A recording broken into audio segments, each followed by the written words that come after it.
Ito nga pala ang aming 5 klase na maki na mabenta rin po sa amin dito sa Yumi Sushi. Bali, pinagsabay ko na yung Crazy Ebi Maki at aming Yumi Shrimp Special. Bali, parehas naman po sila ng flavor. Ang pagkakaiba lang, may steam shrimp sa ibabaw ang aming Yumi Special. Pagkatapos niyan ay yung roll ko naman ang aming Salmon Avocado at Tempura Maki. At lahat naman po ng aming Maki ay bestseller at lahat naman po ay mabenta. Kaya naman ito at pinagsabay ko na yung 2 klase na Maki namin. At pagkalagay ko nga ng mga ingredients na yan ay i-split ko lang po sa 2 klase yan dahil tig 4 pieces naman po ang order sa amin. But after ko ang maikat yung isa ay nilagyan ko lang ng tempura flakes. Ito naman salmon avocado ay lalagyan ko lang siya ng toppings ng slice avocado sa ibabaw. At ang last naman ay ang aming dynamite shrimp. Isa rin po ito sa mga bestseller namin dito sa Yumi Sushi. At sa mga nag-a-apply po pala ay tapos na po pala ang aming hiring. Pasensya na po sa lahat ng mga nag-chat sa akin. Hindi ko po kayo maisa-isa dahil napakadami nyo po. Almost 100 or 200 na ang nagme-message sa akin. At hindi ko na po kayo maisa-isa dahil nagtatrabaho din po ako. Pero hanggat maaari ay nare-replyan ko naman po ang iba. Ang iba naman po ay hindi na. Kaya naman po binlog ko na rin at para masabi sa inyo na tapos na po talaga ang aming hiring. Kaya pasensya na po kayo at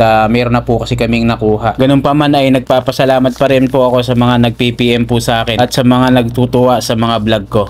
Thank you so much and God bless po sa inyong lahat. At special shoutout ko pala itong ating mga kaibigan. Marvin Castilla, chef from Fairmont sa may Riyadh, at si Madam Mary Ann San Jose from Dammam. At especially shoutout kay Manihan A. Alabon, mesman ng MB Trans Future 10. Shoutout sa iyo boss, diyan sa barko.